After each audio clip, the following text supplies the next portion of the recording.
Don't tar and feather me in the comments, guys. Please, please.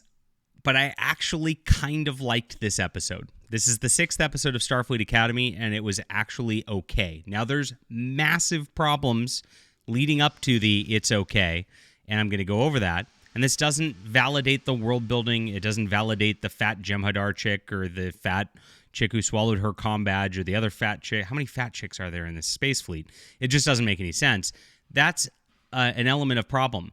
Of course, I'm getting used to seeing them on the screen because I'm now 6 episodes in. So it's like, do I comment on that again? Well, I mean, everybody knows that's a flaw with the show. So let's move on to what this was actually done in this episode, which was finally a competently written Star Trek-style plot that worked pretty well.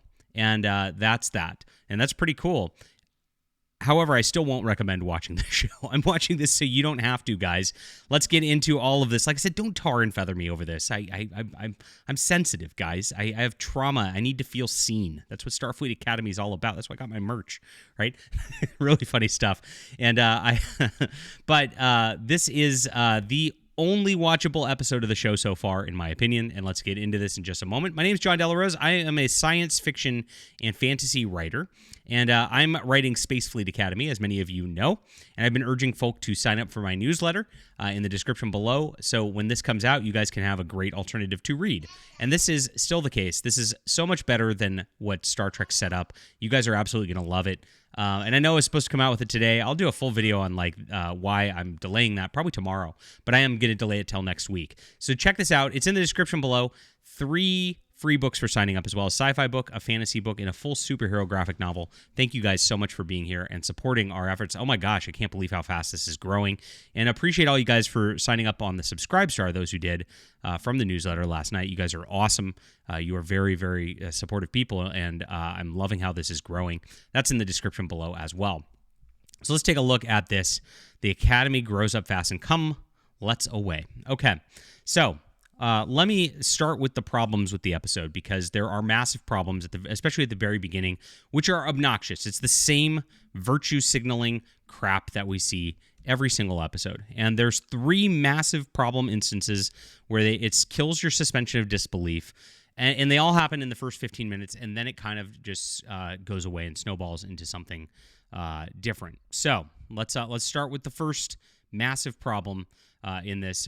One, full-on sex scene from our Academy cadets. That's how this opens. You watch these two just going at it, and her just like with her back kind of gyrating on top of him for like the first 3-4 minutes of the show. This is Star Trek, guys. Come on. And again, this is a problem. However, this does actually have a plot point. It's one of the few sex scenes I've seen that actually have a plot reason to be there. Now, what I would have done with this is, of course, implied it, had them have a conversation or whatever, and had it done like The Next Generation, and have Riker kind of just like smugly walking out into the corridor or something like that. And there was a problem with this in the dialogue afterwards. So after they stop gyrating, she starts looking at him and talking about the fact that she's having sex with this Deltan guy and their ceremony regarding that in the process, while they're sitting there naked in bed talking after their own deal. Any man with any self-respect at that point would be like, get the heck off me, you hoe, go away, right? Not this guy. He's simping for it, and it's implied it's his first time, and then she talks about it having yet another sexual encounter. At this point, you'd be like, oh my gosh, did I just get myself space AIDS? I better go to the holographic doctor and get myself an STD test. No, we don't do, in this environment, it's just accepting that. And so these women, she just basically just said, I'm going to bang whoever I want, and they call it hooking up again rather than actually doing anything meaningful, which is like, okay, this is obviously agenda laden for the for a few reasons, right? They want to destroy the nuclear family in Hollywood. This is not over the line. People can't talk about this stuff seriously on a lot of YouTube channels, but I do. But that's what this is about. That's why they have the thruple Klingons already. That's why they talked about underwater polycule and this guy having that in the episode before. So he's a whatever they, them. That's why they have the Klingon guy flirting with another dude. And that's why this woman is just banging everybody she possibly can. And the dude just totally accepts it. It's all for that. It's to validate the OnlyFans hoe lifestyle that a lot of these women want to lead and dream about, is to validate the weird, creepy fetishes that all these people have, and that's exactly what they're trying to do. So it opens up with this. So I was ready for the worst episode yet, because I'm just like, you got to be kidding me. I can't handle this. This is going to be more nonsense in this level. And I'm glad I was a little bit wrong. Now, there's two more obnoxious things. So what happens in this episode, they're going out on a training mission, and the training mission's to this like dead starship graveyard in space. And they are going to run this sort of simulation where they have to like reactivate this starship and get the hell out of there in 60 minutes or they fail.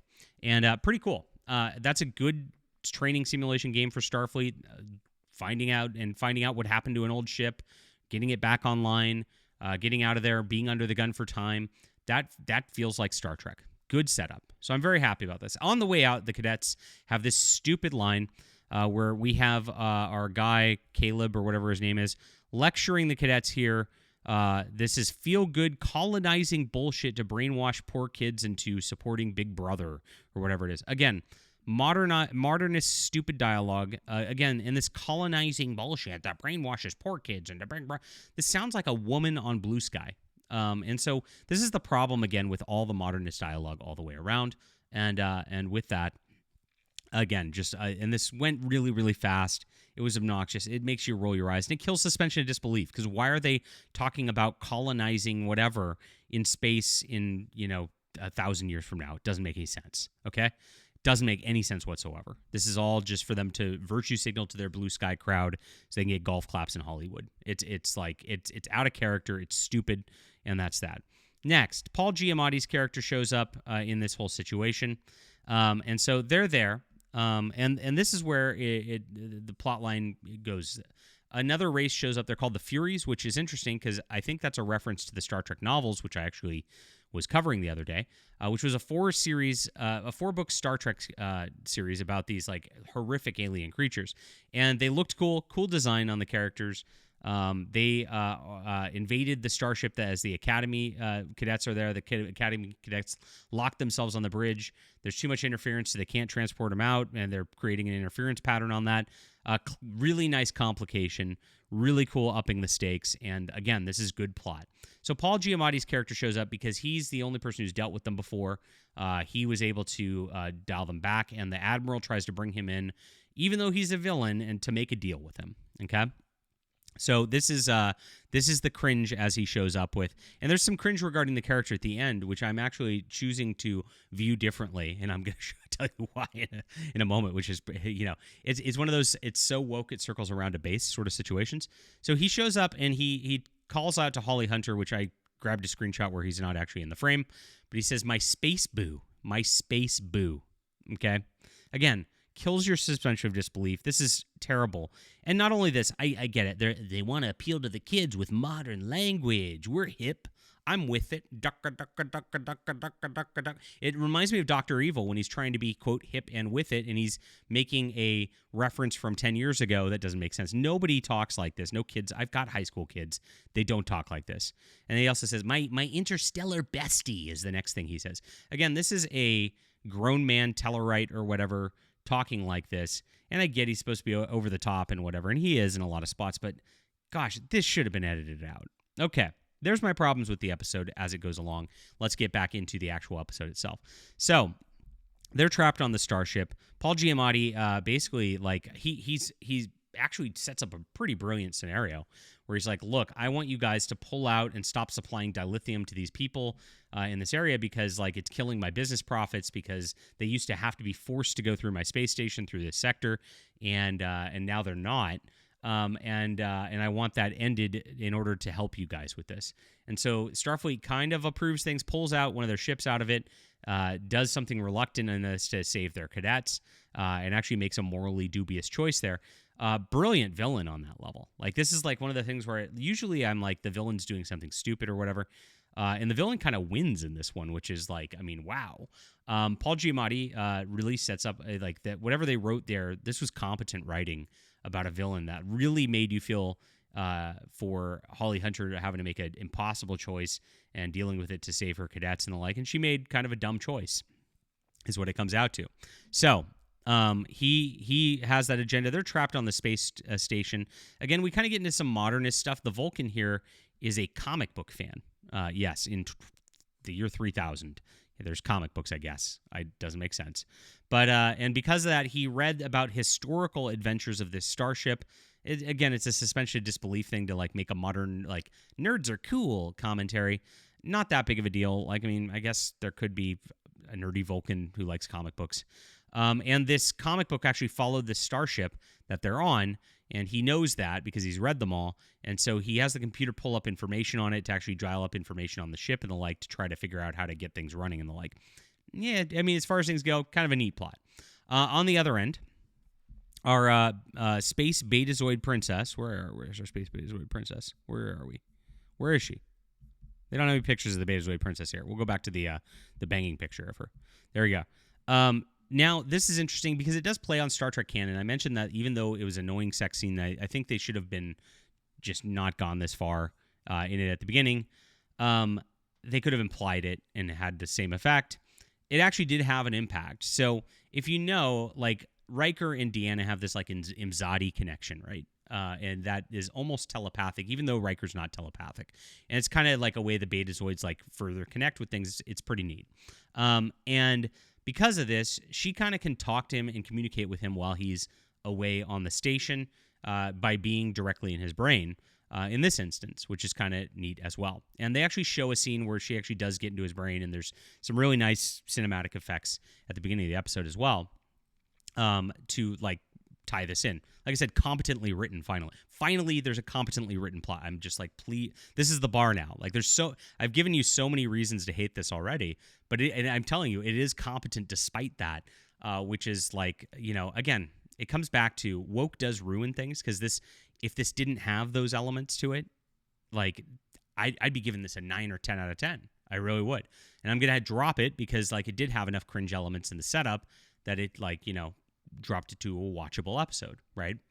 But she connects with him, and so she's able to. They're able to drug her further, and of course, it's dangerous to her. It might overload her synapses, right? Nice moment with the doctor and the like, and she is able to kind of mentally project herself there with the help of this, like, drug, and with that, she can kind of guide him to do things. Now, she guides him to activate this drive, and activating this drive should disrupt the bad guys' dampening field, so they can transport them out real quick. At the same time, it might overload and cause a big problem.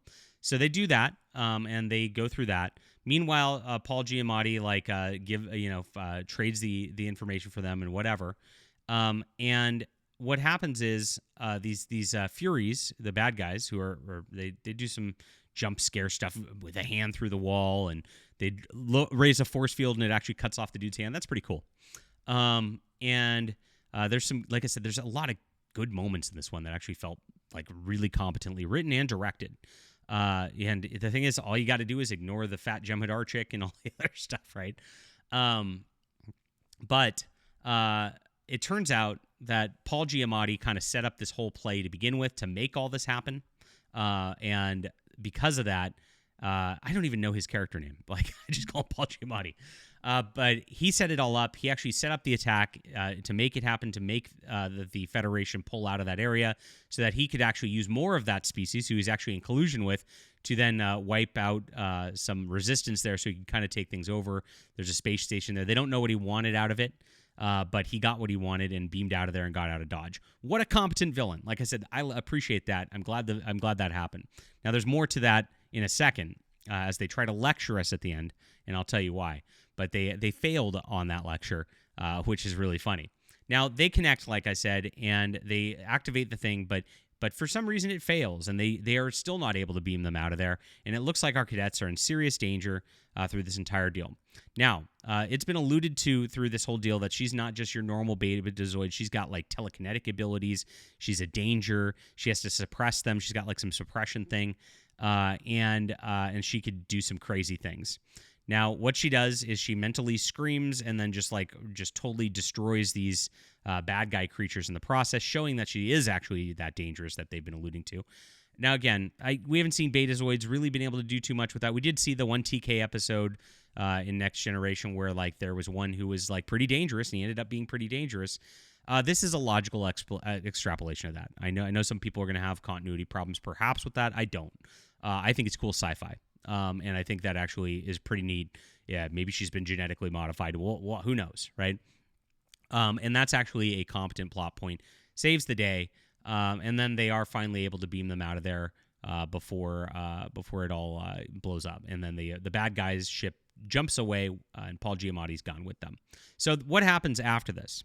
There is a scene where Paul Giamatti gets in with Holly Hunter and starts and projects himself to her, and he's like, "I won, ha ha ha ha ha."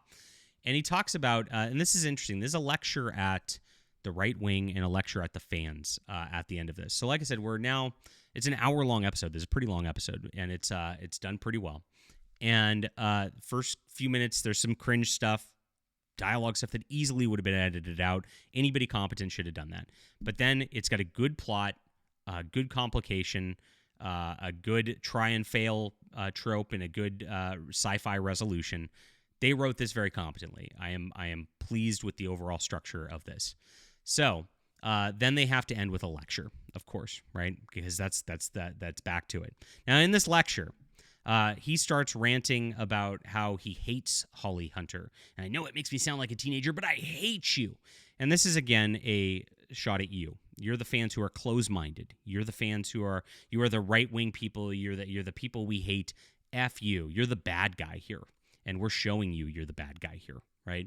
And so he talks about this, and he's like, but the hate has opened my mind so I could see new things and look at things in different ways, and it's helping me actually, right? And so and again, that's just aimed at us because we're conspiracy theorists, right? And we're seeing all this stuff everywhere, and the whole point is that, and he actually mentions, he says, and the reason I hate you the most is because your way of life, you want to force it on me over and over and over again, and that is, and it's you just are insufferable that way. I'm paraphrasing. I don't remember the actual line, but you are so closed-minded and awful. You just want everybody everywhere to be forced into your way of life, and yes.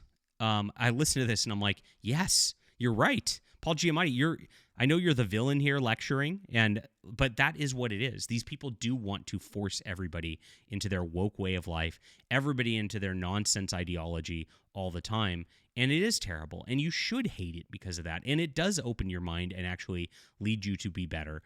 Paul Giamatti, even though they lectured you about how bad it is. Again, he's a competent villain in this who, like, in the first episode, they wrote him doing something incompetent, and it was stupid. Bad writing there. These are different writers in the first episode. They actually wrote him competently, and he won. And his motivation's correct. And I looked at this, and I'm like, you know what?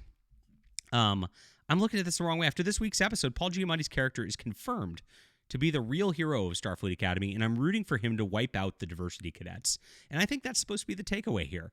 He's been the real hero all along. And, just like Gul Dukat in Deep Space Nine, he did nothing wrong, right? And so I'm joking. I'm having fun, of course, with it. But honestly, if you listen to his lecture, even though he's painted as the bad guy with that, he's 100% right. And that has been the whole problem with Starfleet Academy all along, is these people are insufferable. They are, as much as they're diverse and inclusive, intolerant and actually fascistic in the way that they handle things. And they do want to push this and make it your whole deal hate. So this is where we're at. We had a good episode. There's a lot of cringe to it. I'm not going to recommend watching the show or even this episode because the cringe was too much. And it went away for, 2/3, 75% of the episode. And then they tried to lecture you morally at the end, and they failed at it because he was right. And this is kind of interesting as you watch this. But I came away like, it was not so bad. And I will give this one a 7 out of 10. A watchable episode of Starfleet Academy. I know you're shocked. Leave a comment down below with what you think about this. Please hit the like and subscribe button.